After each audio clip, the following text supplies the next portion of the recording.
Good day, everyone. The American Society of Safety Engineers is pleased to present this virtual classroom session entitled Performance Measurements, How to Measure and Monitor Your Business's Financial Health. My name is Jill, and I will be your moderator for this session. Please note that today's call is being recorded, and all participant lines will be muted during this broadcast. If you need assistance at any time today, please email ASSE virtualclassroom@compartners.com. This session will last 90 minutes and include a specific question and answer period. However, feel free to pose a chat question at any time during today's presentation. You may enter a question simply by typing your question into the chat box on the lower left side of your screen and then click on the send button. These instructions will be repeated later in the program. At this point, I would like to introduce our speaker, Lori Williams. Lori Williams is the owner of L.W. & Associates, a business consulting firm specializing in strategy and finance. As the chief strategist, Lori provides businesses with growth strategies designed to increase revenues, profitability, and build long-term sustainable growth. In 2007, Lori founded Business Simply Put to provide smaller companies with affordable, high-level information and advice. Through e-books, e-webinars, e-resources, and e-advice, Business Simply Put provides business people with the information they need to start, operate, and grow their business. Lori holds an MBA from Pepperdine University and is an adjunct professor at the Lloyd Grief Center for Entrepreneurial Studies at USC, teaching the business plan class and feasibility studies. She has been a requested speaker at business organizations and has addressed esteemed audiences such as the IBM Big Blue Alumni, City Club, World Savings Bank, Citibank, and members of the Small Business Development Center located in California and Texas. Lori, welcome to the program. The audience is all yours. Thank you very much, Jill, and thank you everybody for joining me this morning. I'm very excited to be here. I believe that monitoring company performance is a very important topic. Jill explained about my company, so I'm going to pass through this slide. However, I'd like to stop on this one for a second and tell you a little bit about the history that caused me to engage in this topic and speak on it quite frequently. When I started my first company, I was 25 years old. I didn't have a background in finance. I'm quite a unique person who spent a decade in strategy and marketing only to change and then spend another decade in finance and end up, quite to my surprise, being known as the guru of finance. When I started my first company, I didn't know a whole lot. At 25, I thought I knew everything, of course, but in actuality, I didn't know a whole lot. In fact, as a side note, my mother said sometimes I had more guts than brains, and I think that equated to that situation. But I had no concept of how to measure any type of performance within my company. And I suffered greatly during that time period. The company succeeded. I went on to another state and started another company, so I can't say it failed, but I can say that I was not as profitable as I needed to be. I looked at things more in the level of a sales transaction instead of the company health and performance.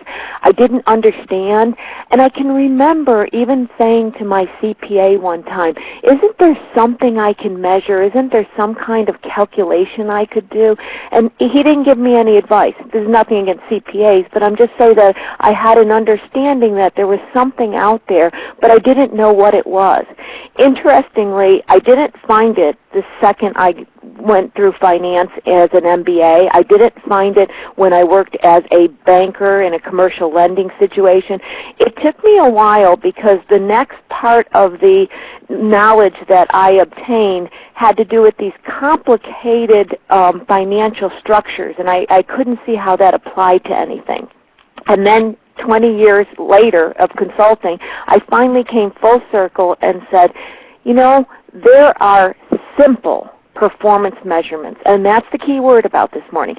simple ones that anybody can do. And these calculations can change the way you look at your business. So today's presentation is about that. I started teaching a class how to read financial statements about 10 years ago. And that's actually how I ended up teaching at USC, because the class became very well known. I think the reason is that I didn't start out as finance, so I don't teach it like a finance person that uses these huge numbers and says confusing things. I have been known for business simply put, and I speak of that right now to let anybody know who's sitting there thinking, oh, I don't understand finance real well, I hope I don't lose her. You're going to hear it in the most simplest terms, and if there is something that you don't understand, just as Jill mentioned, please send a message and we'll be sure to answer all the questions. So as we begin, there's a saying that I love that Peter Drucker said. He said, if you can't measure something, you can't manage it. I speak this line in all of my consulting projects with my clients. This is so true. I mean, we can take it offline from finance and say, even if you're on a diet, if you don't measure your calories, you can't manage it. What I have found repeatedly, especially in business, the minute you start measuring something, you get what I call an awareness. And an awareness gives you an understanding and the ability to make better choices. And that's what we're talking about here. Awareness, understanding, and therefore better choices. The second part of it is who needs to know and why. Over the years, I've been in companies where they've gotten themselves into a serious financial situation, and as I spoke with the owners, they said, well, we had a CPA, or we had this person in our business, they were handling the finance, we thought everything was okay. It is imperative that business owners and managers develop at least a basic financial management skills. Expecting others in the organization to manage finances is clearly asking for trouble. Now, I'm not saying that we have to be experts, we need to do QuickBooks, we have to know all the detail, but we at least need to be able to understand from a big picture view how the company is performing. So with that, we're going to start talking about some terms in finance. And this one I want to explain a little bit as we go down the road and talk about the income statement. It has to do with financial versus managerial accounting. Now, financial management, it combines the fields of economics and accounting, and its main purpose is the preparation of financial reports for GAAP. And that's what you would be developing if you're reporting them to an investor, to the bank, to the IRS, etc. Managerial accounting is a different thought process because its main purpose is for internal decision-making and financial control. Now, the difference between these two is when you're creating financial statements for investment, bank, yourself internally, they may not have every single account that you need to see to manage the business. Whereas when you're looking at your business from a managerial standpoint, you're going to maybe drill down on some of the accounts.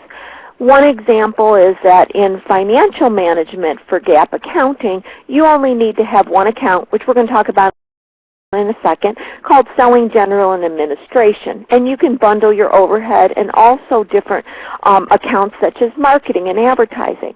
But when you're looking at the reports internally, you may want marketing and advertising to be a single line item so you can go back and you can monitor it. I mention this slide for two reasons. One is someone who's familiar with some of the financial accounting. They think differently and think about more detail than drilling down on those accounts. And two, to get you in the mindset of first asking the question about what you're trying to discover within the company, what you're trying to understand, and then looking at the account that will answer that question. There's many different measuring tools that you can make internally. And after this presentation, you may go on to say, hey, I'd like to measure this, or I'd like to manage this, and let me see what kind of report I can create. So I'm first going to start out by giving you some rules of thumbs of when you do create some internal reports, what to consider. This like many of the things I say, come from years of consulting, being involved in many companies of all size, seeing some of the reports that they create and why they're inefficient for them. The first one, sometimes it can be too basic. You can derive the information elsewhere without the extra effort to input the data. I'll see people inputting data into an Excel document when they can easily generate an internal report. So they're really wasting time and not achieving anything. But then the other end of the spectrum is I see it's too complicated, too many variables. Everything is all over the place. You can't make assessments. This number 2 is really important. I like clean dashboards that I can look at and grab at an answer right away. If you get too many variables, you get to this point where you have all the numbers in a chart and you're looking at the numbers and you're staring at them in the days and you go, and so what? What does that tell me exactly? You really don't know. You're just staring at it. If you get it too time-consuming where you have to keep up with this report, that's crazy. That's taking away from time that you can be productive, selling, consulting, etc. Irrelevant. If you measure things that don't really matter, that's the other thing is I see sometimes they're measuring every little piece of the business, but it really doesn't matter at the end of the day. So you want to ask yourself a question. If I measure this and I know the answer, what choices am I going to choose differently? What is it going to tell me? Another situation is if you do an incorrect juxtapose, if you do not align numbers that actually have a relationship between each other, so you're thinking that these two variables have a relationship but they don't, you can come up with wrong answers. And if it's too general, if it's just a lot of times these reports that I see or these dashboards that apply to every single company, every single industry, if they're not customized to the company's specific business model, you may at the worst get a wrong answer for your conclusion, at the best just not really get detailed enough information. So with that as a foundation and understanding of where we're going to now discuss business questions that you should know the answer to, that can be monitored and measured with just a few easy-to-do calculations. And the data that we're going to be using for these calculations can be obtained from internal accounting documents. The questions specifically that we're going to address this morning are in the area finance, sales, operations, and forecasting. So under finance, we're going to ask the question, is my company profitable? What are the trends, both in month and year, for sales, cost of goods, and overhead? In sales and operations, are we properly managing our overhead? What clients, products, services are profitable? Are there some that are not? Under forecasting, what will the numbers look like at the end of the year, and should we be making any changes now? With these questions, you can see how important they are to manage the company, not only in the daily operations, but to be able to forecast. Because if it's the end of the year in December and you haven't made the changes that you need to make in maybe the middle of the summer or some during the first of the year, you're running out of time. So first, to be able to address these questions, we're just going to go through some terminology, and we're going to discuss specifically the income statement. In finance, one of the things that I noted when I first got involved is finance people have different names for everything that means exactly the same thing. I joke about it and I say we do that so we can charge more per hour by you thinking we're talking about 10 things when we're really only talking about one. But what I found when I first started at the bank to learn finance, I was highly confused because everything had so many different names, I couldn't keep track. I thought I was learning something new. So in that case, what I've done in this presentation is whenever another word is used commonly, I put it in parentheses so you can see what it refers to. Because I now do what I hated other people for doing, and that is use the words interchangeably. So today we're going to talk about the income statement. It's also known as the profit and loss, and also sometimes it's referred to in a shortened version as the P&L. On the income statement, there are 4 accounts that are of general interest to us today. The first one is your revenue account, or your sales, as you might be comfortable referring to it. The next one is your cost of goods. Now, as consultants, your cost of goods may be small to really nothing much in that account. Just keep that in mind because some of these are dependent on business models, but if you may have some cost of goods in your business. Selling, general, and administration is also known as SG&A. This is known as your overhead, and net income, of course, the bottom line. We're going to just spend a few minutes going over the definition of each of these because all the measurements that we do will utilize these accounts. I want to make sure everybody has a comfortable understanding of what they are. Revenue. Sales are recorded when a company ships a product or completes the service. Keep in mind, orders are not sales. Orders only increase the backlog. If you have a consulting contract that goes over a series of months, the revenue would actually be recorded when the contract was done. If you obtained money prior, such as deposits, that would just be seen as deposits. So the revenue is recorded once the company either ships a product, it's in the user's hands, or it actually completes the service. Your cost of goods sold, which also sometimes is called the cost of sales, or COGS, that's the abbreviated version. This refers to the direct cost attributable to the production of the goods sold by a company. This usually includes materials, labor, and direct production cost. It excludes indirect expenses such as distribution cost and sales force cost. So your advertising, your marketing, any commissions if you paid to salespeople, this does not come under cost of goods sold. Gross profit or gross income. This measurement, I believe, is one of the most important. In fact, people often ask me, when I look at an income statement or even financial statements, what do I look at first? Gross profit, or sometimes called gross income, is the number that I turn to immediately as it tells me a lot about the company's capability. Gross profit is the revenue, which is the net sales. And I say net sales, meaning if there's any returns, that would happen more in a distribution type company, not necessarily a consulting company, but I need to mention it here. And it's minus the cost of goods and services sold, the COGS. Why this is an important number is the difference, the net sales minus COGS, represents the amount of money you have available to cover other operating expenses. Like I said, in a consulting firm, that number might be close to the revenue, but it tells me what the company has left over to pay for overhead once it has produced the product or service. Often the production of the product or service, the numbers can't really be changed that much. It just costs what it costs. The revenue, the amount that the company sells its services for, may be dependent on what the market could bear, what they can sell to their clients. So if you think of it in this way, the sales number or revenue can't necessarily change if the market says it costs this much and we're not going to buy it for any more. If it costs a certain amount to produce, maybe you can change some of your production methods, but usually that number is pretty tight. So these two numbers don't have a lot of flexibility. That's why the gross profit number is so interesting to me.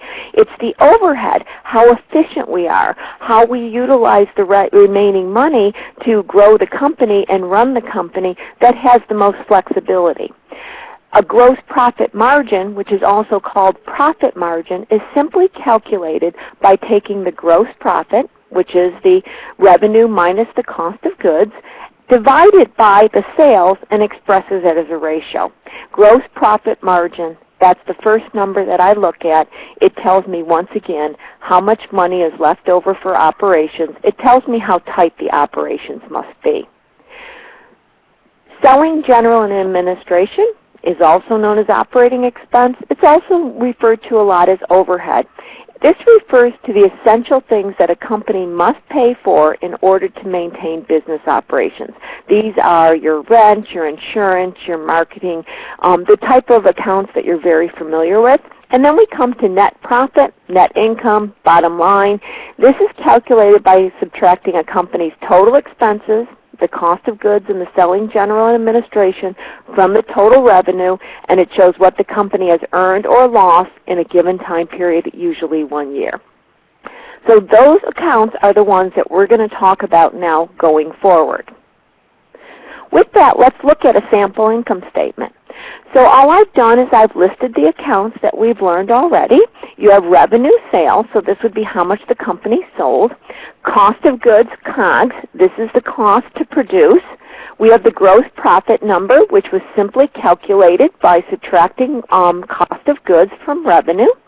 We have the operating expense, SG&A, overhead, and then we have the net income, which simply subtracted gross profit minus operating expense to give us the net income. So that's a sample income statement. Now, the income statement, even though it refers to really a company's overall profitability within 1 year, these same type of calculations can be used, even though loosely, they can be applied to a simple consulting project. You can look at it from the sales of the consulting project, the cost of goods into the consulting project, the operating expense, including your time or any other people that were involved in it, and the net income for the profitability of the project. So I want you to keep in mind that even though this is a structure for an income statement, this overall structure can be used in different capacities. Okay, so now what we're going to do is we're going to talk about using the financial dashboards. We're going to review how you can use the accounts on the income statement that we just went over to answer key questions about the company's performance. Let's start with the question of, is the company profitable?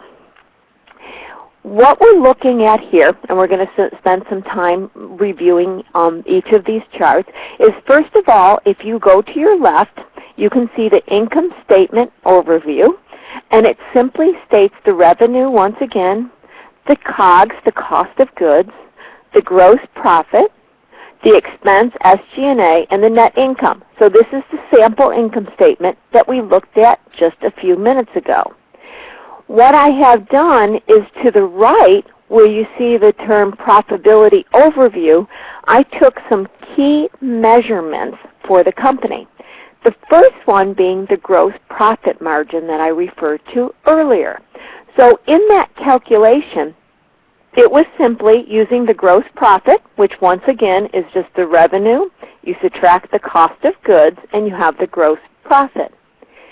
If you then divide the revenue into that number, which would be 130,987 divided by 215,635, then you come up with a calculation that when you multiply by 100, to turn it into a percentage, you have 61%.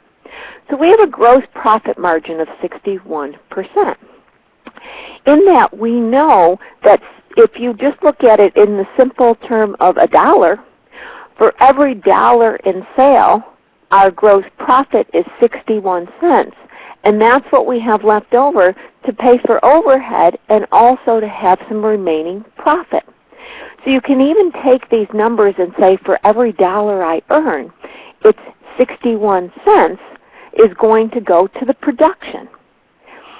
Now the percentage SG&A and revenue is simply taking, let's go to the left-hand side where it says expense SG&A, 114,565. This is calculated by simply taking that number and dividing revenue into it, 215,635. Once again, multiplying by 100 to get a percentage, and you get 53%. What's fascinating about this number is it says for every dollar earned, 53 cents is going towards your overhead.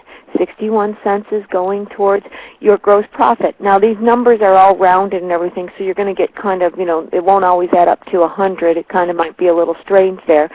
But if you go into net profit margins, it's the same concept where you go down to the left again, net income, 16,422, divided by revenue, 215,635 times 100 to make it a percentage at 7.62%. When you first calculate this, it gives you a baseline. So not only is it telling you how your sales is breaking down into the functionality, efficiency, and profitability of the company, but it creates a benchmark. And from this benchmark, you're able to then look at it year over year and start to make some very specific distinctions. I noticed that there's a question that came up and said, are the dashboard measurements available in QuickBooks reports? And the income statement is yes. So the dashboard measurement, as I'm showing here, unfortunately is not a QuickBooks report that you can output. But David, the actual income statement is. So the numbers that I'm deriving this from are in QuickBooks, and if you are set up in QuickBooks, all you have to do is print out the income statement. It will give you the numbers to plug in and do the measurements. Near the end, I'm going to talk a little bit about some references that you can use too to get these calculations. So going back a second, I'd like to mention again that I said these numbers can then be used as a benchmark. So they're fascinating right now because it tells me a whole lot about the company. If we can go into some other companies for just 1 second to give you some examples, if you see a company such as Walmart, you'll find that their percentages are really low, and you'll see that their COGS are going to be higher because they're a distribution. You know, they buy it for a certain amount, they sell it, they're pretty low percentages. Their gross profit may be low, but their overhead is very efficient. So when you look at a gross profit margin, if you see that you have 61%, you've got some area to use for your overhead. If your margins are like 30%, you've got to be really efficient in your operations. So that's how looking at these dashboards tell you what your business model, how efficient you need to be.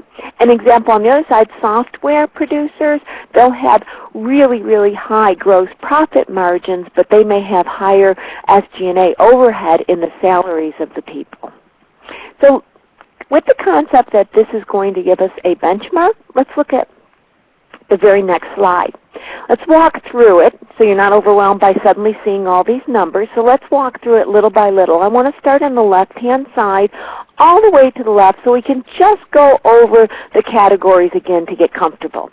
It's the revenue, it's the cost of goods you saw before, the gross profit, total SG&A, your overhead, and your net income. And in this case, what this dashboard does is it has the gross profit margin and the net profit margin. So these are the same accounts that we've learned already. Now let's move slightly over to the right where it says year one, and let's just walk down these numbers. And as you're looking at this, something that most of the dashboards that I create, actually all the dashboards I create, follow this rule that if it's yellow, you input a number. So whenever you see yellow, pretty much you know that a number is going to be input. So if we walk down through year one, we have the revenue number that was input and the cost of goods, gross profit, SG&A, net income. And the white boxes below, like the revenue, obviously it's using that as a base, so it's saying 100% of revenue. The cost of goods, if we skip over 2 lines, is 28%. The gross profit margin is 72%.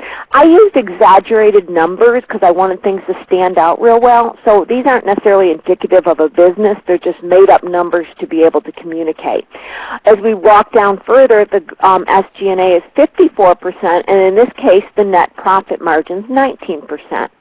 How these numbers were calculated, once again, the revenue minus the cost of goods equaled the gross profit. So specifically in year one, $175,896 minus $48,562 equals $127,334.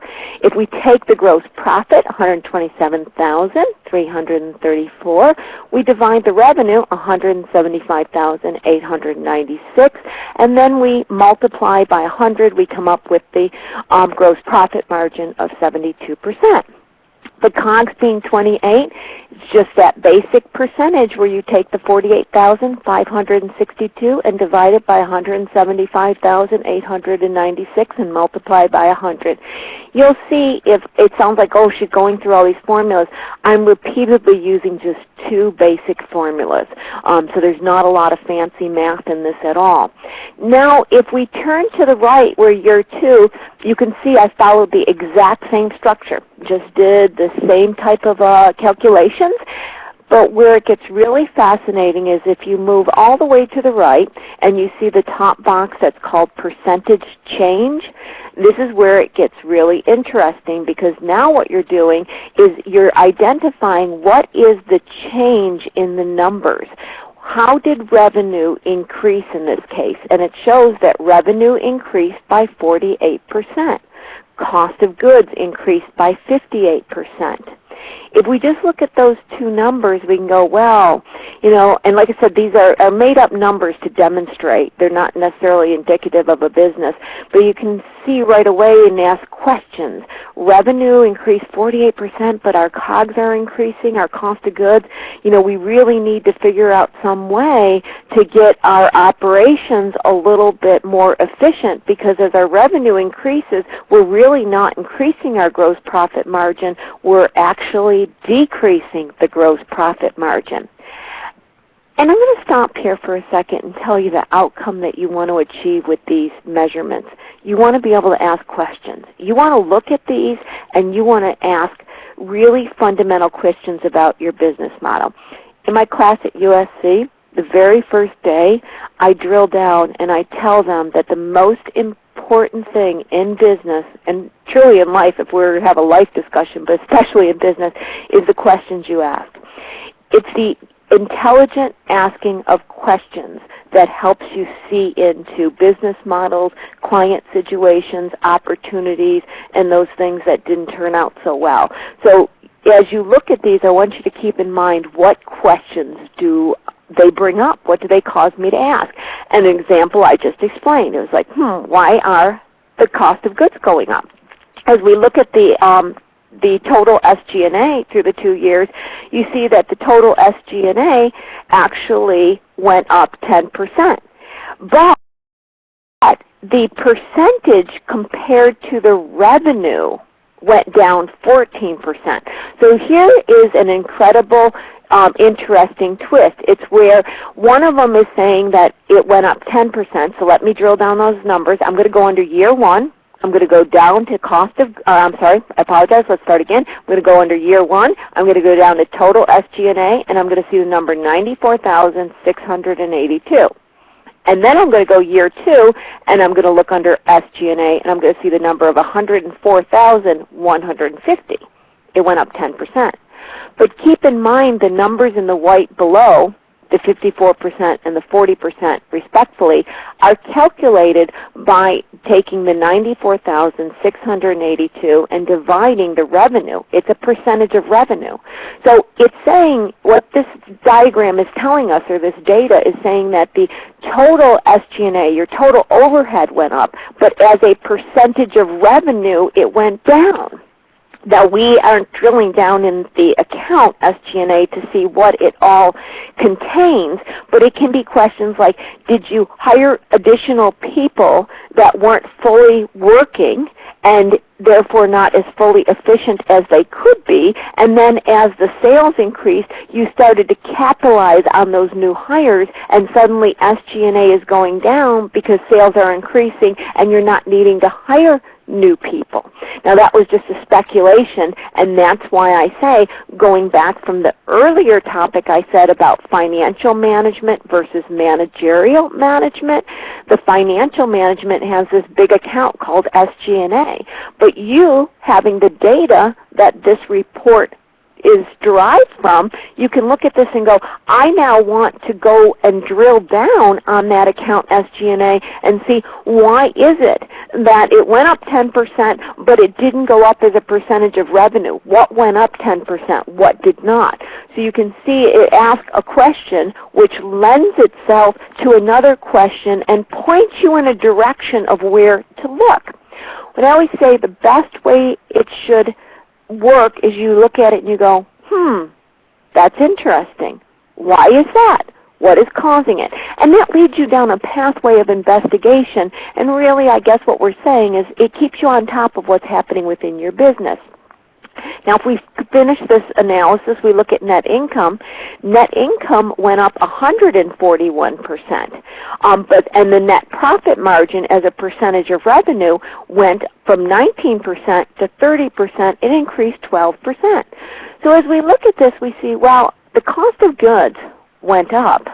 It cost us more to produce, but we're really starting to benefit from a lower overhead at this higher sales volume. And obviously, that's being depicted in our net income increasing. So the numbers are looking good. We're achieving success from year 2 to year 1, but it begs questions about the future. It says, what revenue can we increase to where we would not have to increase our SG&A? Another way of saying this, how much longer as we increase in our sales or revenue can we do it with the current support that we have under SG&A, which is salaries, our rent. So if we drill down even more for some specifics to help in the understanding, can we increase our revenue another 10%, 20%, still perform in the same size building with the same number of people, paying the same insurance, the same payroll taxes? Do we need to increase our advertising marketing expense? How much more can we grow with the same SG&A? When will it be that we'll maybe have to hire a whole person when we really only need half a person, and how will that affect our numbers? What's happening with our cost of goods that it's increasing? Is there a revenue number that we can get to that we can purchase on volume and actually make that number decrease? In a consulting world, it's based a lot on time. And so some of the questions you can ask, is there a way to be more efficient with time? Am I billing enough for the hourly rate that I am charging? Am I using my time efficiently? What can I do about other people's time? Am I using other people's time efficiently? What projects can we take on? So you can see it begs a whole lot of questions.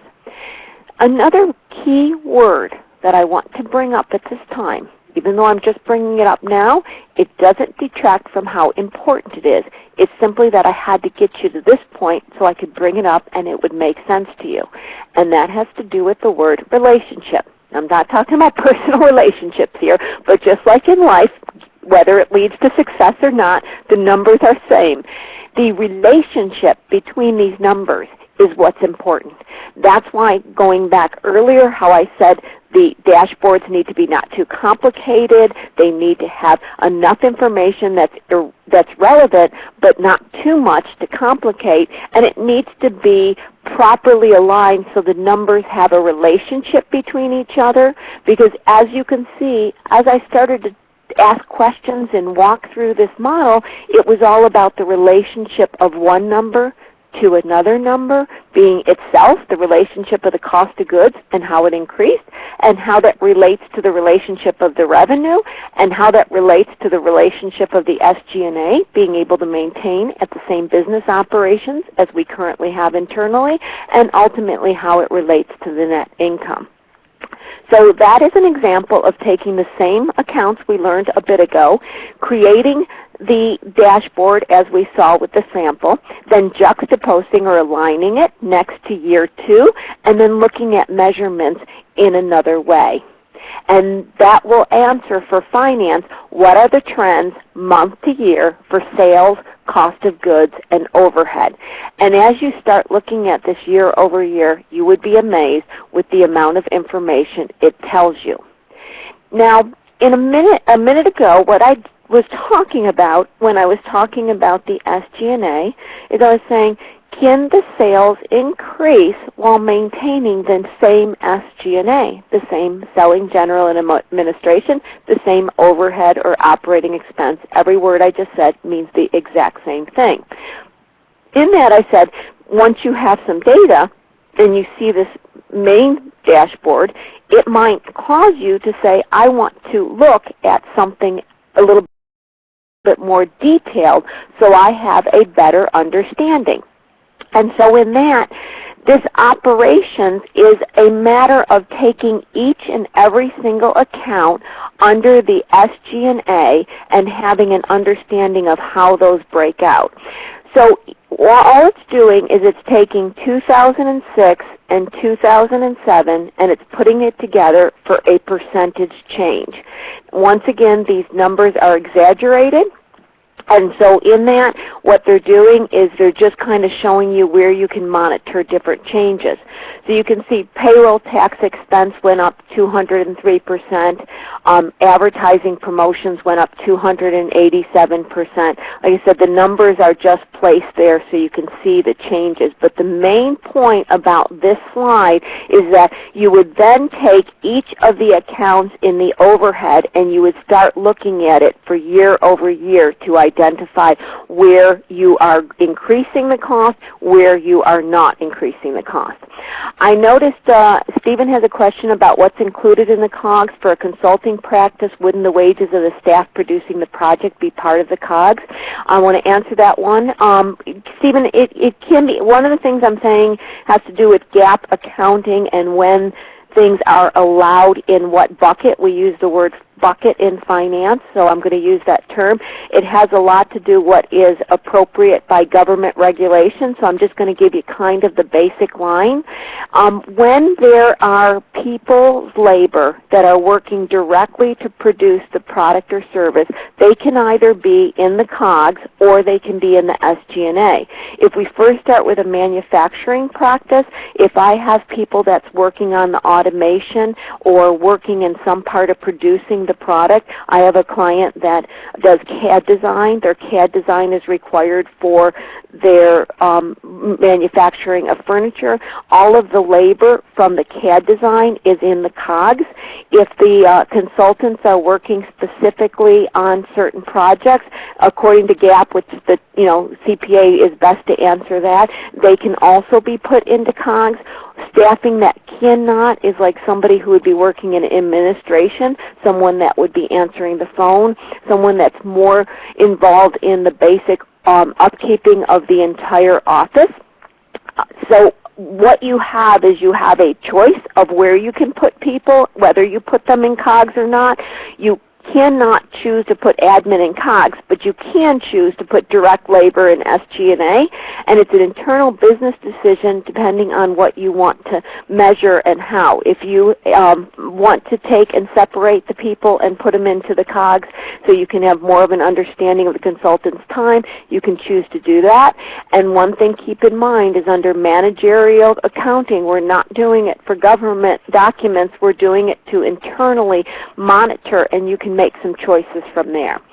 So going back to this operations, this is just a matter of looking at each document, each account to see how it's changing over a period of time. This is another chart that I like to do often, especially when I start with a new client and I'm trying to get a feel for where they are as far as the clients that they're working with. I know we all have had this situation. We can't be in business very long without getting involved in this situation, and that's where we start wondering if the clients that are the least profitable to our company we spend the most amount of time on. I know I've been there.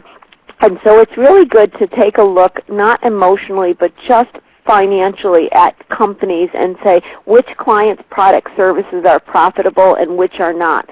This is the most simplest report you can do, literally just extracted from a customer log, taking the customer number, their year-to-date sales, their year-to-date cost, their year-to-date profit, looking at it once again like a gross profit from a margin, and then identifying what number it is that has to be reached for the customer to be profitable. And I just highlighted in yellow customers that were profitable, highlighted in the light purple or whatever color you're seeing the companies that were not profitable, and then you can have a strategy meeting situated around this document where you start drilling down on each of these companies and you say, what is it that made this company profitable? Was it the type of company? Was it the size of the company? Was it what we sold to the company? Was it who was working on it? And you find clues. You literally just start drilling down on every single one of these and then ask, obviously, why was this one not profitable? What happened in this one? What changed in this one? And so with that, you start to try to, and you're probably seeing where I'm going, replicate the profitable clients and not go after the unprofitable clients. And I'm sure, each of you have done this in some way, shape, or form, maybe not as formal, not as a matter of a chart, but this is something you can do within seconds, and it just reveals a lot. And I also suggest from a strategic standpoint, it's real interesting if you have others in your company or even outside consultants or anybody that may be involved with these clients, you also speak to them. You take the chart and the information and say, what did you notice about this one? Take your most profitable and this one, your least profitable, that you maybe can identify as significant. What was the same? What was different? Once again, what I'm doing is I'm asking really simple but intelligent questions that will cause you to go back and start looking at the situations and identify which clients are profitable and which clients are not. So with forecasting, what will the numbers look like at the end of the year? Should we be making any changes now? What I've done with this chart is simply by taking percentages that you have learned along the way that you know to be true. Once again, the yellow boxes are what you're inputting. And you can take and put numbers that you want to insert and use percentages that you learned from your historical data, and you can forecast where the company's going to be at the end of the year. In this case, what I had done in this example is I put in the forecast of the total revenue. The cost of goods was noted as being 69.75%, and that was based on the last 3 years. They always were running 69.75%, so stuck that number in there, and had an idea of the total expense. And by sticking these numbers in, you can then look at the chart and you can say, well, if we meet our forecast of $6,570,000 and we have our cost of goods running the exact percentage as it had before, and our total expenses are $1.5 million, you can start looking at what percentage each will be. You can look at what your net income will be. You can target against what you have had previously, and you can also identify if you need to make any changes.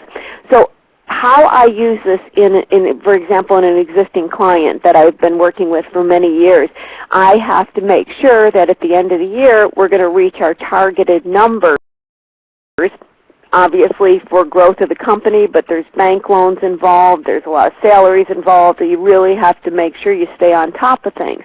So I have done the historical slides year over year. I have a good idea of what the percentages commonly are. And at the beginning of the year, I will start to insert numbers to make sure we're still in line. I'll take the sales forecast and I'll look at it in 3 different dimensions. So maybe let's say it's the end of the first quarter. I've got the first quarter sales. I'll take that number and I'll either multiply it so I can look at a whole year's worth, or if it's a seasonal business, I might say, okay, in December it's maybe half that amount, and I'll just do some quick math to see where things may map out. I'll also then look at the sales forecast, and I'll look at the forecast in 2 different ways. If there's already an existing proposal out, I have monitored over a period of time, which I know many of you being consultants, you know it inherently, you have a gut feel. I'll know about what percentage that is going to close. And I'll take a percentage. And then I'll look at what is the forecast out there about possible projects that are going to come in. And I'll take a percentage of that. Now that's going to be obviously a much lower number because those are the long shots, the ones that you're going after. And I'll actually try to calculate and forecast as realistically as I can, see how that works with my originally multiplied number, obviously, but then I can kind of come up with a number that I can guess possibly we could make. Then I'll look at the cost of goods, and I'll look at where the expenses are running. And with the expenses, since it's salary, rent, I pretty much know whatever number of months I have. If I just multiply by the remaining months, that total expense, the overhead's going to be a pretty standard number. So with that, I can look at the net income, and I can look at a percentage, and I can start to ask and answer some questions, such as, is our sales forecast and our pipeline strong enough? The way our expenses are running, are we going to be able to meet our net income? Do we need to lower some of our expenses now? Do we need to get aggressive about going after some additional client work? What do we need to do now with it just being the first quarter? I'll repeat this the second quarter. I'll repeat this the third quarter. This practice was real important when the recession hit, because we were able to look at where the numbers would be, and unfortunately it meant laying off employees, understanding where the forecast would be and where the net income would be, but from a perspective of being able to take care of the business and understand where the business was heading, there was a benefit because we could pre-plan different actions that needed to be taken. And so what I would suggest is, once you have first created some kind of measurement, whatever it may be, and then you start getting historical data that has already happened, and you start analyzing the historical data, if you start doing this forecast, I would suggest at the least doing the forecast every quarter, every 3 months, because that gives you enough time to be able to make any changes. And if you want to, you can look at it on a monthly basis, but it really depends on the way that your revenues are billed. If you have projects that begin and end within a month, obviously within 1 month things could change drastically. If you have projects that begin and end over a 3-month period, you may want to look at it on a quarter, because it'll give you a better picture.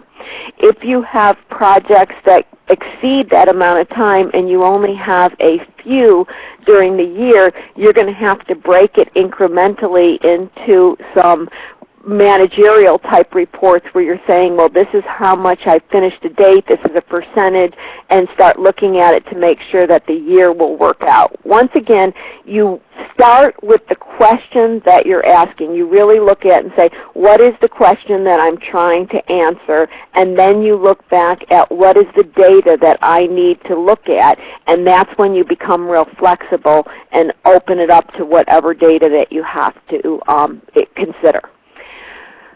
So with that, dashboards are an effective way to monitor company performance. They're especially beneficial to those without a strong financial background, and they can be simple to more advanced, but to be effective, they must monitor the key indicators, which may vary slightly by the company. So a review of what I'm saying and the key points to take away is whether or not you use the dashboards that I specifically went over involving the income statement. It's important to look at numbers that are extremely important to the health of your business.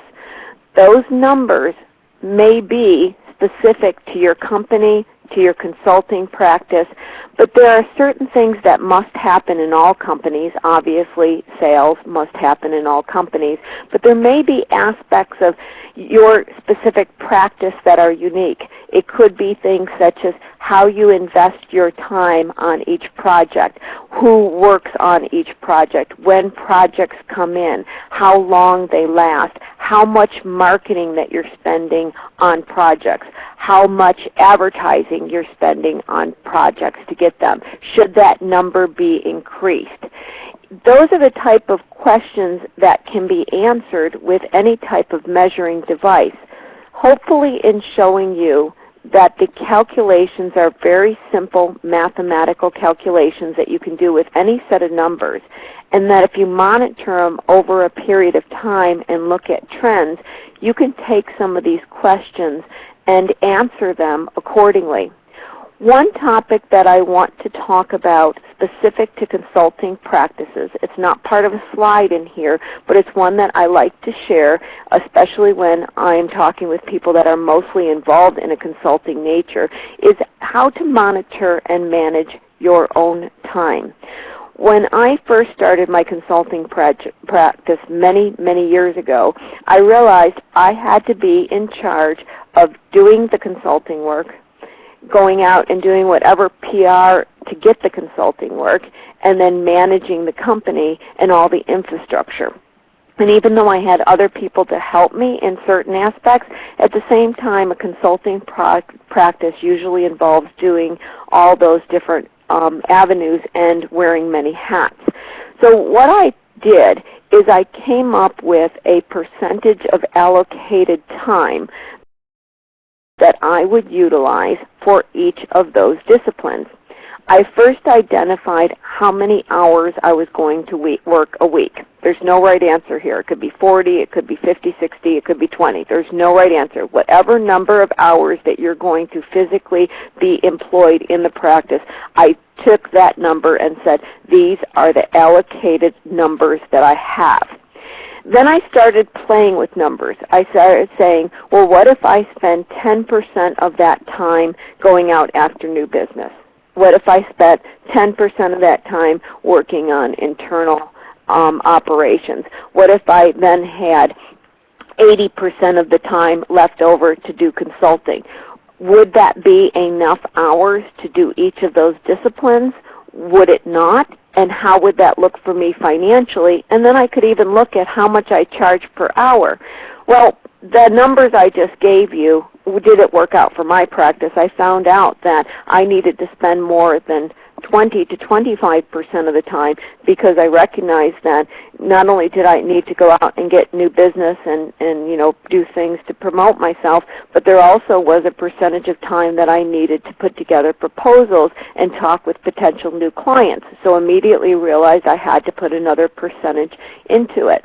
And as I continued to think about how I divided my time in a day, I eventually got about 4 categories, and I worked the numbers, and I realized once I sat down and tried to be extremely logical about how much time it really took me, I only had about 40 to 50% of my time that could be used for actual consulting that was paid. Once I did that and I took the number per hour that I was charging, even though I didn't charge it per hour, I charged projects, I could back into a certain number, I could understand about where my income was going to be. I also had a better understanding of what type of clients I had to work with based on the hourly rate that I needed to bill. Well, I played with these numbers for a while and tested them. I guess you could say I turned my time into an income statement. Like I said from the beginning, these numbers are just an understanding of how to look at numbers. It doesn't matter which ones you use as long as they follow the rules of being, relevant and juxtaposed correctly, etc. So going back to my story, eventually I came up with some percentage parameters that I could test. Now, I was not filling out a timesheet on every minute. I was guessing a bit, but even in the guessing, it started to show me some answers, and it allowed me to answer questions that I was always having a hard time answering. Should I go to this networking event? Should I spend my time over here? How should I invest my time? Where is my time getting the best rewards? And what it did is it created a parameter about my decision-making process. It helped me to determine exactly what I was going to do when. It helped me to stay online to make sure a certain percentage of my time was actually billable hours. It made me look more rigorously at how I was investing marketing. It made me understand how many times I was giving proposals on clients that didn't come through and actually purchase. So I suggest to anyone a similar practice if you're questioning your time within your company, if you're wondering, why at the end of the day am I exhausted? I worked a full week, but my numbers aren't there. I always say to my clients, and I try to teach my students through feasibility, you don't want to get up every morning and be more tired and more broke. And so when it comes to a company, it's about measuring the performance, and the income statement gives you valuable information. When it comes to a consulting practice, it really has a lot to do often with just measuring your time and identifying what your time is. So with that, I'm pretty much coming to a conclusion, and I want to be able to go through some more questions, because it's really important to be able to ask and understand different aspects of these monitoring devices and how you can apply it specifically to your situation. I see a question, and can you share what percentage you came up with the 4 different categories from David? I'm not sure what categories you're referring to, so I wanted to make a quick mention. David, if you can type me a little bit more, I'm just not catching what you're asking, and maybe it's just me not picking up on it, but I want to make sure I answer your question. There was someone that pointed that there might be an error on the spreadsheet. Robert said something about the cost to produce goods is 39, not 61%. 61 is a gross profit margin. I'll have to look back in that slide and see if that's the case, and if so, make sure I make that change. So I appreciate that. Right now I'm going to transfer this to Jill. She's going to go over again how to ask questions, and then we're going to have some time for open dialogue and some more anecdotal stories depending on how time allows. Jill? Thank you. All right, everyone. Let's have our question and answer segment of this seminar. Your participation is key to the success of this webcast, so please don't be afraid to ask questions. To enter a question through the ASSC web conference system, simply type your question in the chat box area on the lower left side of your screen, and then click on Send.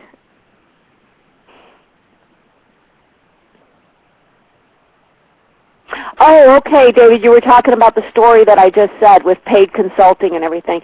Where I came up with those percentages was just really monitoring my time, and unfortunately I found out that as much as I would have liked to have believed that 80% of my time was actually paid consulting, it was not. How I created the categories is I'm getting real detailed on how I went about it, and it was this.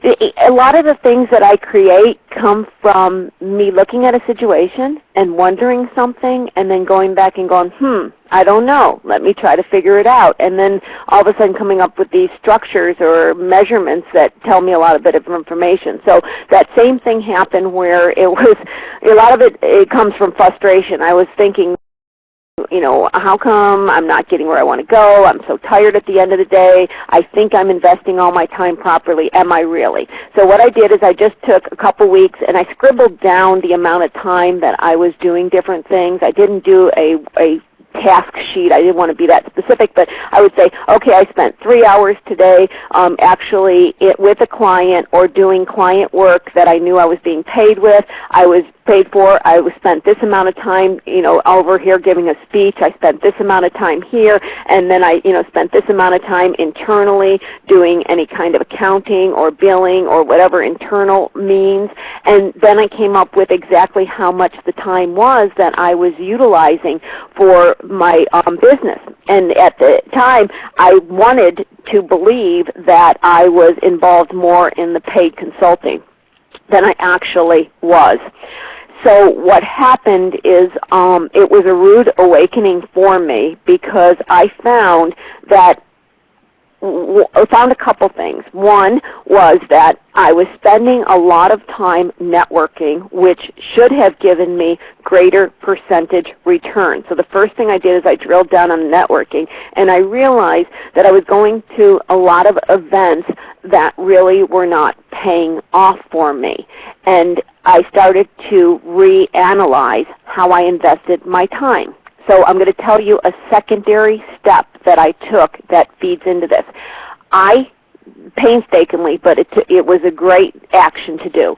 I wrote down every client I had done business with in the last 2 years. I actually followed every single one of them and analyzed where the business came from. I said, well, I got it from this friend, but, well, where did I meet that friend? Oh, I met that friend at this networking thing. Oh, I met this here. And I did this little pathway. I almost created a flow chart, if you will, until I could get down to what action allowed me to get to the first step that allowed this to happen, to meet this person, to eventually have this as a client. When I did, it was shocking to me that at least half of the networking events and things that I was attending was not even directly related to what I was getting paid and where my clients were coming from. So with that, I was empowered to quit a massive amount of networking organizations that I was going to, and I'm going to tell everybody out there, it scared me to death because I had it in my head that going to these things and doing these things because they were the thing to do in the industry was the answer to my success. And when I told myself I was going to quit doing it, it just tugged at my gut. I was afraid that, oh, if you quit doing this, you're not going to get any more business. Once I did that and took that brave thing, which probably was brave because I was desperate, I was exhausted, I realized that I could take that same amount of time, invest it differently, and I actually improved my overall business, got more clients because I focused it on where I was getting my results. So I ended up having still about 60%, I would say, was consulting with clients. My marketing number went down a little bit more and my consulting number went up. I don't remember the exact percentages, but my marketing was much more efficient and my overall number of hours worked went down, which is something that I wanted to achieve. So I would say figuring out how you invest your time and then turning around and drilling down on the exact activities is extremely powerful in a consulting relationship. Stephen, what metrics do you find valuable to look at on a month-over-month basis for a consulting practice? I find, in a consulting practice, it's really answered what I was telling David is to find out where my clients are coming from, how am I getting my clients, to measure how profitable each project is. So what I do is I have some kind of an idea about how much time I invested. I do not charge per hour unless sometimes people call me and they ask me a single question and I charge an hour. So I do that, but that's not commonly how I go about it. I have a project, either I'm creating a dashboard for somebody or I'm coming in and doing a full project of turnaround for them. So it could be simple to more elaborate. So what I'm doing is I'm guessing about the amount of hours I thought I was going to invest compared to what I actually invested, and I'm seeing if I'm more or less productive and if I'm basing my time correctly. Because in a consulting practice, we're just selling our time. It's a true statement. And so I want to analyze how I'm investing that time. I also have moved more in business, simply put, towards creation of ebooks and dashboards. So I'm trying to keep a running total of how much time I'm spending writing them and where my returns are coming. It really is about time. It's what am I doing on a daily basis and where am I getting in that. If I have some clients that are have consulting practices with a lot of consultants under the company, or be it whether they're outsourced or internal. I like to do reports for each of the projects, the approximate consultant time, find out who is more profitable than others, and start to really look at each of them, almost, no disrespect to the human being, but almost like each is an assembly line in a traditional manufacturing process, and see who is getting the best returns, how, and who's setting additional appointments based on the work that they're doing. Stephen, setting rates for consulting, I've heard the formulas of 1/3, 1/3, 1/3, the first third being the employee's salary, 20, 80 hours per year, the second third for G&A, the third for gross profits. Can you discuss models like this and their accuracy or application? First thing I'd have to say, Stephen, I'd never heard the third, so that doesn't mean it's not true. I'm just being honest. I've never heard it. I guess, let's see, a third in salaries, I'm thinking it through out loud, second SG&A, and the third for gross profits. I'm not sure if that actually, might net out that way. I think it's putting, oh, you see, answered verbally, so you feel comfortable. Oh, no, answered verbally is Jill. So sorry, lost track on that one.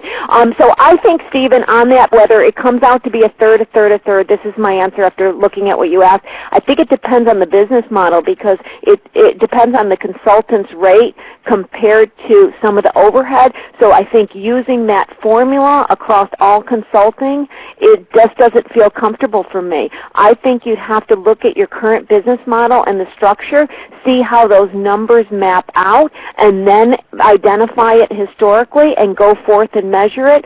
My gut take, it's only my gut, Stephen, first hearing of this, I don't know if that would map out that nicely. I mean, it works really well in a quick calculation here, but I don't know if it really does map out that way, to be honest. I'd rather look at what actually happens because each consulting practice has its own business model. And I think it could have specific numbers. There'll be ranges that will be the same within a practice, but I'm not sure about that one coming out. But I would suggest that you go ahead and monitor it on your numbers and go from there. But if you're looking for a criteria, use percentage of time, as I spoke about, and then look at how that percentage of time will result in the revenue, and then back into it from there. Hopefully that makes sense. If not, please ask me some more. Robert, the numbers were correct as stated. Oh, wonderful. I think that you already talked about gross profit margin as the cost of goods produced. You mentioned that the numbers would not necessarily add up to 100. Yes, that's true. The rounding errors, they do not add up to 100. So thank you. No worries, Robert. You know, and it's funny because I always tell people that I'm not a finance expert and I'm not that great in math. So if there's something wrong, I can always say, yep, I could have made a mistake, very much so. But no, they don't add up to 100 because I rounded everything off. But thank you for coming back and telling me that I didn't make a mistake. That's good to know. Do we have any other questions coming in, Jill? Did I miss any of them? We don't have any more questions at this time, but ladies and gentlemen, we do still have time for questions. To get your questions answered, just type in that chat box in the lower left corner of your screen, and Lori will answer them for you. In the meantime, I think what I'd like to do, if we're okay, until a question comes in, you alert me if I don't see it, Jill, is I want to talk more, there's a lot of questions about consulting practices, and I want to talk, aside from performance measurements, I want to talk about some anecdotal stories of my own history as a consultant and what to do to really try to be as efficient as you can. This is something everybody in the audience is probably saying, I know, we already do this, so I might be redundant, but one of the things that I think is so important to a consulting practice is being able to take any kind of data, and obviously not confidential information from a client, so let me say that with fine print, that's not what I'm referring to, but if you can repurpose, as I've heard it said, I love that term, but if you can repurpose any of your information into different avenues so you can capitalize on your time involvement, that is key. As consultants, one of the things I recognized a long time ago is I said, what I sell is I sell intelligence. That's what I sell. I'm not saying I'm Einstein. I'm saying that's what we're all selling. We're selling our intelligence.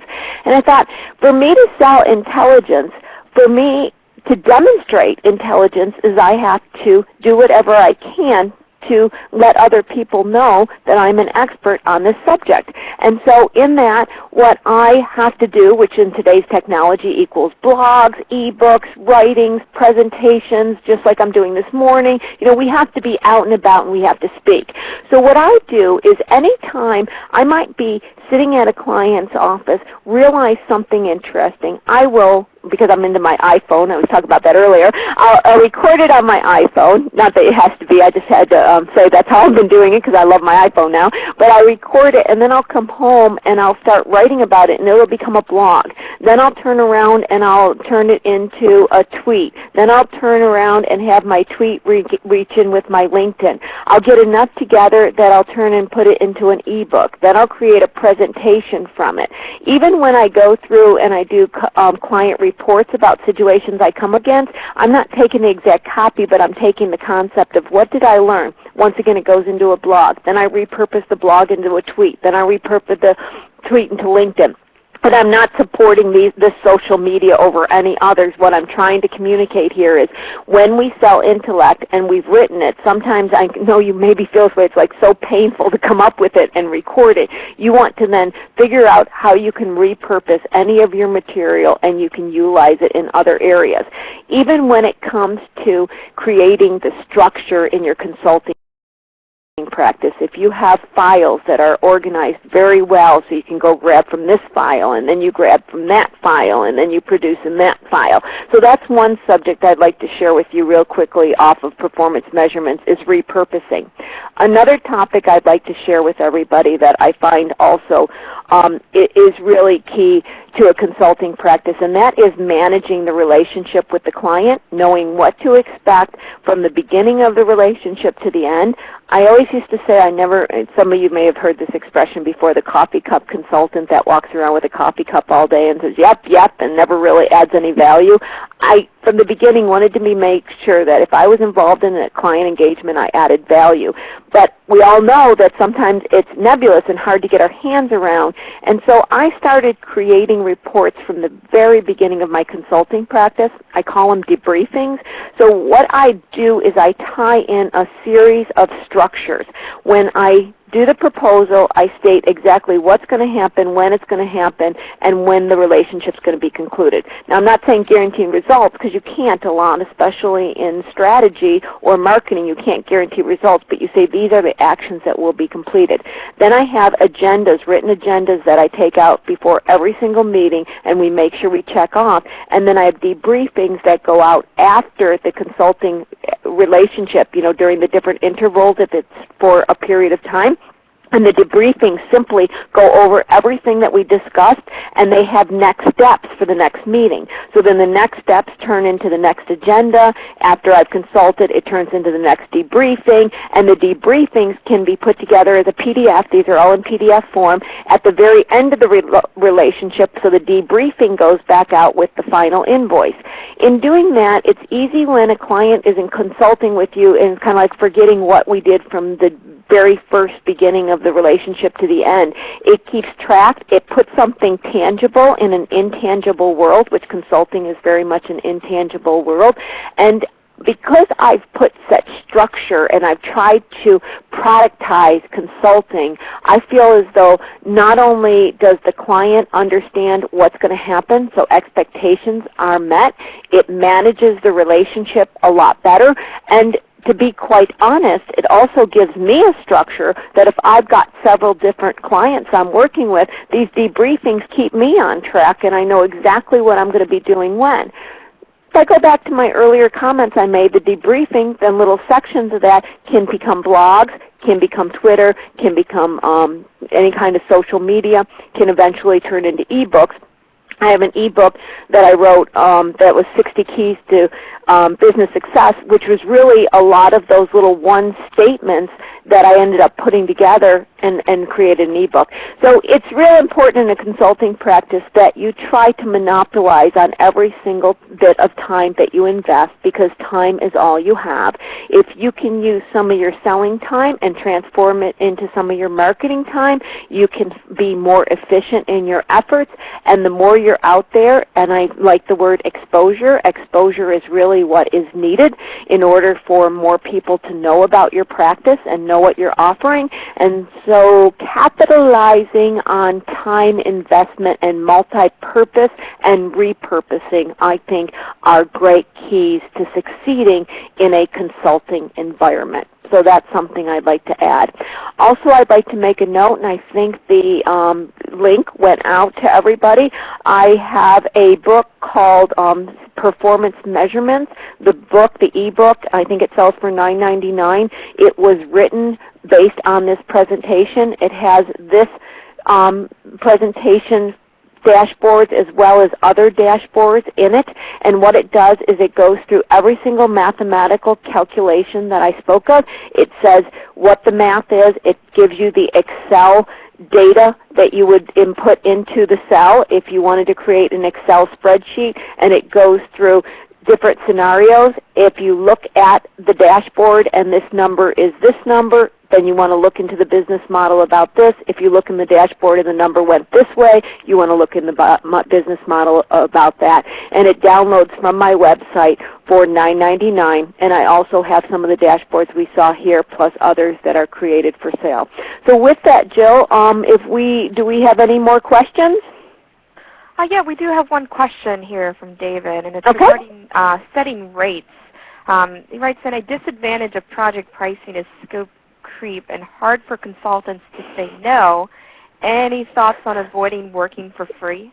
Okay, David, first of all, I love your question, okay?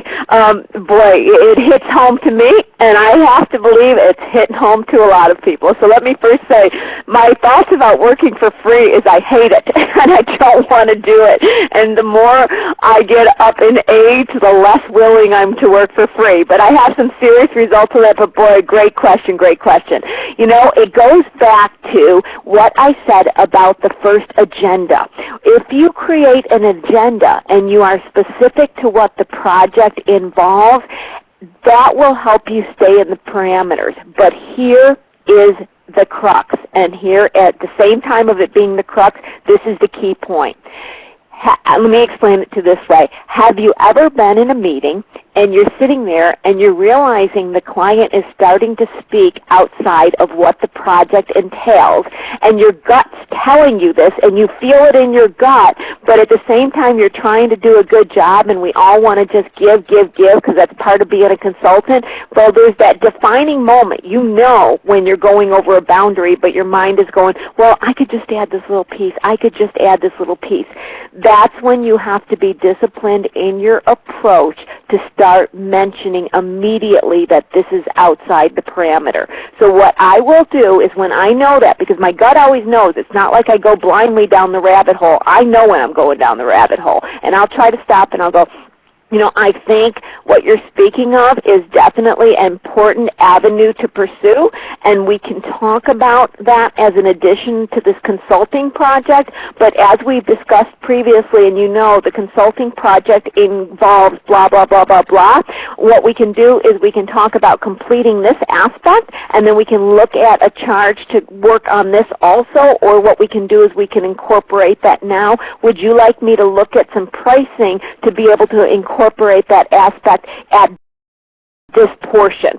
And those words are just very respectful, and if you have the structures in place, you can refer to them. People know, and they start to understand. You know, not to talk about life philosophy or some, you know, of my ways that I believe in operating in the world, but I have the saying that we teach people how to treat us. And I consult a lot with different people that are in the consulting field, and I bring this topic up.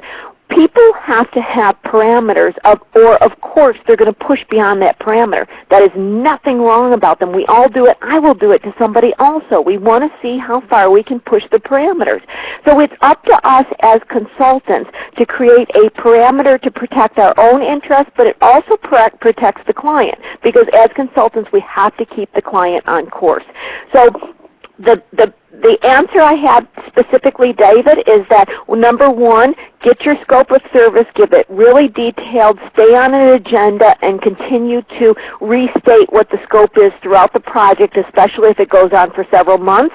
When you get that feeling it's about to go out of scope, have some words that you feel comfortable saying, similar to how I expressed it, and speak of it immediately, and then ask and put it back in their court, if you will, to whether they want to add it onto the scope of services or how they'd like to approach it. And be firm from the beginning. One of the worst things we do as consultants and business owners, and believe me, I work with small companies a lot, and it's this desire to do well, but it gets us in trouble because we don't set parameters early on, and I've seen this a million times. We get involved with a client, we exceed and give too much, then we try to pull back. Well, the client's mad because we gave it before, and now we're pulling it back, and then we're mad at the client for taking advantage of us. That is a common emotion. I've had it, I've done it, we've all done it. We don't want to go there, so make sure you control that right from the beginning, and you'll have more positive relationships with your clients. And I'm telling you, that is a constant experience, so I totally relate. Thank you, David, for asking that question. That's key, and I'm sure others had that question. Stephen, the name again of the resource for $9.99 on the website? If you go to businesssimplykput.com under ebook and ebooks, I think after the title ebook, there'll be one that says performance measurements, and it's that book that this is this presentation is derived from. I first wrote the book, and then I created the presentation. So I'm on businesssimplykput.com under ebooks and e-resources. If you scroll down the fourth from the bottom, it's simple math calculations to monitor your company's performance, monitor company sales, overhead, and profitability. So it's the fourth up from the bottom on businesssimplykput.com under ebooks, and that's where you'll find that for download. See, did I miss any questions, Jill? No, I think that's all the questions we have for you today. Any closing comments before we end? My only closing concept is that I want to express to be flexible in the numbers. I mean, it's wonderful that we talked about specific dashboards and we used numbers from the income statement, but I want everybody to be able to walk away from the concept of measuring and managing. And hopefully what you have learned from the way I answered specific questions, and we talked everything from income statement all the way to measuring our time, that if we ask intelligent questions at the very beginning and then we identify the data that can be used to answer those questions, we're flexible in our approach and we start managing it and measuring it, we can have a better understanding of not only how our business is performing, but how we're performing within our business. So be flexible, start to drill down and look in the specifics of your company, ask those questions, and refer back to these slides, because I'm hoping that there was enough tidbits of information aside from the dashboards themselves that you'll be able to extract information from. You can reach me at Lori@businesssimplyput.com or through the website. The emails come to me. Feel free to reach out to me. And I mostly want to thank everybody for joining me on this presentation, and I hope that I've said some words today that will lead to future success. And with that, we must conclude this virtual classroom session. Folks, if you take a look at the links box on the left-hand side of the screen, you will see the seminar evaluation. As a reminder, you'll need to complete the survey in order to receive CEUs for this event. Your comments and suggestions are very important to us, and they help us to provide you with this kind of quality programming. Also, if you are watching this with a group and the people in the group would like to earn CEUs, the person organizing the event will need to print out and complete the group CEU form. You will also find that form in the links box on the left-hand side of the screen.